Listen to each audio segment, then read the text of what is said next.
Dans les allées de Sandringham. Nous n'étions pas libres, mais nous rêvions de l'être.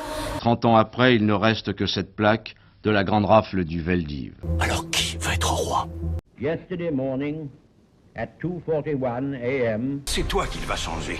Ce n'est pas près d'arriver.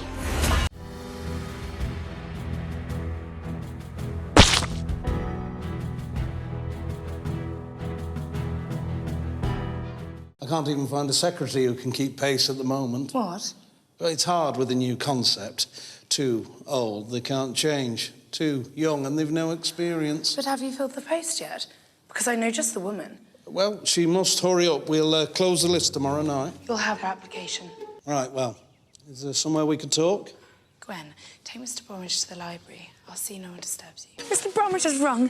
You've done it, Gwen. You've got the job. Dans Downton Abbey, les personnages féminins ont beaucoup d'importance et on suit l'évolution de plusieurs d'entre elles. Et la première dont on voit l'évolution, finalement, c'est Gwen, parce que dès le début de la série, on comprend qu'elle aspire à une autre condition que celle de femme de chambre. Et c'est d'ailleurs la seule, en fait, dans son cas. C'est-à-dire que les autres ont l'air finalement plutôt assez contentes de leurs conditions, et elle veut y échapper. Et du coup, clairement, la série l'utilise pour en faire un exemple de ces femmes qui ont essayé de fuir, ou du moins en tout cas de quitter la domesticité pour accéder à des emplois salariés, donc dans un tout autre contexte. Et la figure qui s'impose souvent dans ces cas d'histoire, c'est la figure de la secrétaire. En réalité, c'est peut-être plutôt la fille de Gwen qui serait devenue secrétaire le temps qu'une génération se passe. On voit que les femmes de l'aristocratie aussi sont cantonnées finalement dans un certain rôle, dans certaines attentes, en termes de vie sociale, en termes évidemment de perspective, c'est-à-dire le mariage, la maternité. On est dans un domaine qui ne peut revenir qu'à un héritier mâle. Donc les trois filles de Lord Grantham, qui sont quand même des membres importants de la famille, sont exclues de manière directe de cette succession. Du côté des filles du châtelain, il y a aussi des aspirations. Alors c'est le cas surtout de Sibylle. C'est la guerre qui sert de déclencheur, elle va devenir infirmière, et on comprend que ça constitue vraiment une rupture, un tournant dans sa vie, enfin d'ailleurs pour l'ensemble des personnages. Et donc évidemment tout ça est quand même assez rare, ou en tout cas a pu prendre plus de temps, parce que la fonction de secrétaire, c'est une fonction qui est encore valorisante dans les années 1950 par exemple. Et là on est des décennies avant ça, donc on est plutôt du côté des pionnières si on veut, et c'est là que la série sans doute en rajoute un peu. My answer is that I'm ready to travel. And you have my ticket. To get away from this house, away from this life. Me. C'est l'idylle entre la jeune aristocrate anglaise et le chauffeur qui est quand même irlandais, républicain, au départ en tout cas, anti-royaliste. Et donc voilà, cette histoire d'amour avec ce baiser à côté de la belle voiture du chauffeur, enfin que conduit le chauffeur en question. Alors, comment dire, difficile de dire que ça n'a jamais existé, mais que ça puisse se concrétiser, parce qu'on est quand même dans quelque chose d'assez peu crédible. Ça montre aussi la présence, justement, la manière dont se côtoient effectivement différentes classes, différentes populations, et notamment à travers la figure, bon pas très représentative du chauffeur, mais la place des Irlandais, qui effectivement étaient nombreux en Angleterre à cette époque, et qui en effet arrivaient d'un pays qui était gouverné par un modèle différent, et qui avait bien des raisons d'être tout de même critique vis-à-vis de la civilisation anglaise, de la culture anglaise, du pouvoir anglais. Par définition, la transgression, elle est rare, et surtout elle est réprouvée, c'est-à-dire qu'on ne va pas en faire la publicité, elle ne va certainement pas inciter d'autres à suivre le même exemple. Au contraire, on peut plus facilement imaginer qu'elle sera tenue secrète, et restera comme une honte ou un secret de famille. Tu te souviens de la tante folle qui s'avait séduit le chauffeur de Papy? Oh, I'm losing it. It's happening again. We don't know that. Right, we're going up to London. I'll ring Dr. Ryder. Resting. Sleeping, I hope, by now. Has she lost the baby? No.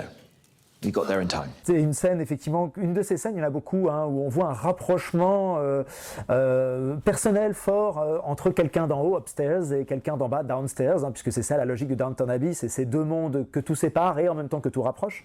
Et là, à travers donc les personnages d'un côté de Lady Mary et de l'autre d'Anna, qui effectivement ont une relation forte depuis longtemps. Lady Mary accompagne littéralement Anna et lui promet de veiller sur elle. Et donc elle incarne un peu aussi quand même voilà, la génération de Downton Abbey qui va être bientôt aux commandes voilà, lorsque Lord Grantham ne sera plus là.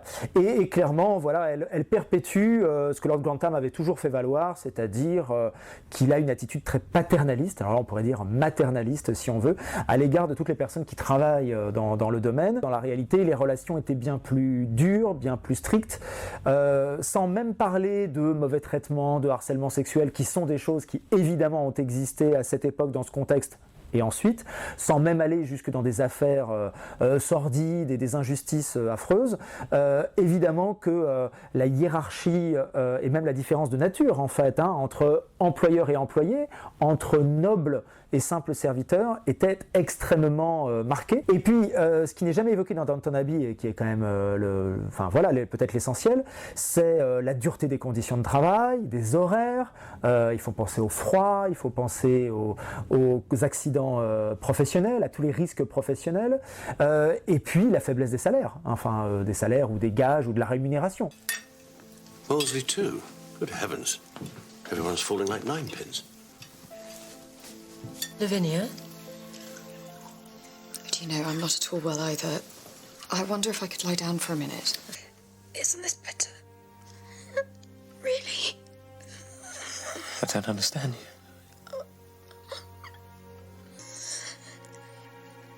That's what I want. But I can't be happy. Not without you. How could I be happy? Alors, la grippe espagnole n'occupe pas une très grande place dans Downton Abbey, évidemment, c'est une série qui parcourt les époques assez rapidement, donc on passe assez vite, mais c'est quand même notable qu'elle ait voulu l'y intégrer, qu'elle lui ait fait une place. Alors ça résonne évidemment encore plus fort aujourd'hui, parce que bon, c'est un des grands exemples de pandémie que l'Europe notamment a pu connaître ces derniers siècles, et qui a été effectivement un phénomène fulgurant, extrêmement mortel, avec un bilan qui se chiffre en millions de victimes, et qui a touché, alors pas indifféremment, mais qui a touché en tout cas différentes classes sociales, différents pays, qui est arrivé puis qui est revenu. Il y a eu aussi plusieurs vagues. Quand on compare avec ce que nous avons vécu et qui a été au final moins violent dans la mortalité, on voit que la mort est devenue moins acceptable aujourd'hui. La grippe espagnole, elle frappe l'Europe et donc là ici l'Angleterre quand même justement à la fin de la Première Guerre mondiale, donc à un moment où déjà toutes les familles sont endeuillées, tous les villages, toutes les localités où la mort est partout, et où finalement c'est un peu des malheurs qui s'ajoutent à d'autres. We are at war with Germany. I'm not even sure that you're there. But if you are, and if I've ever done anything good, I beg you to keep him safe.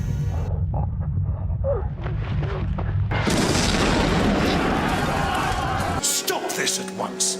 This is neither the time nor the place. These people should be aware that there are cowards among them. Will you please leave? You are the cowards here, not they.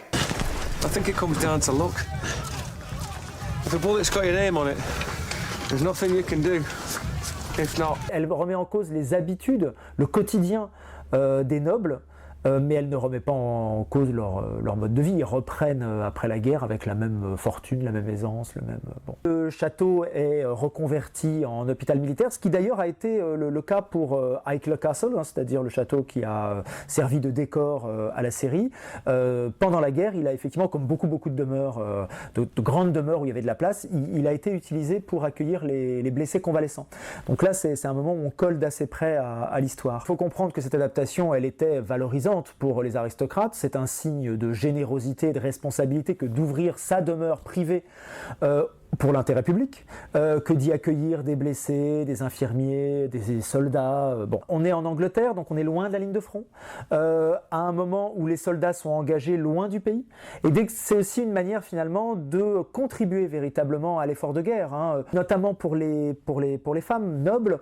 On retrouve finalement un peu cet univers de la charité, de l'assistance, qui est quand même dans les missions traditionnelles voilà, des femmes de l'aristocratie. C'est vrai que ça a été un bouleversement, bien sûr, pour toutes les classes sociales britanniques, et notamment pour l'aristocratie. On voit que la série a bien voulu quand même faire au moins montrer un peu le front, parce que montrer la guerre que depuis l'arrière et les magnifiques décors de Downton Abbey, ça paraissait frustrant.